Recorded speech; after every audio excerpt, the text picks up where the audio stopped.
Today we're going to talk about properly installing a 6L80, 6L90 transmission.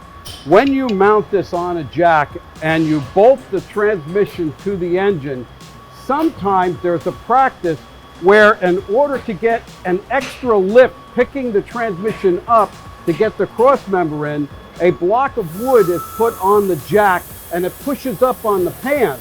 Well, the pan on a 6L80, 6L90 is very frail. If you exert too much pressure on the pan, you push the pan up, the filter then gets squeezed against the valve body off of this stand-up, and that pressure crushes down on that stand-up, breaks the filter right around the top here, and now your filter is going to suck air, and you're going to have delayed engagement, your transmission's going to slip, and it's going to burn out on a fresh install.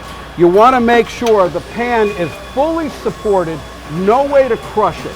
Now, the 6L80, 6L90 is not the only one that can have this problem. I'll use another example with a 545 RFE that has a filter with a pickup tube. You do the same thing. You can push this pan up and push that up against the pickup tube of the filter, and now the pump can't suck and you're going to have a no-move condition. So be sure that your transmission is fully supported when you're installing the transmission.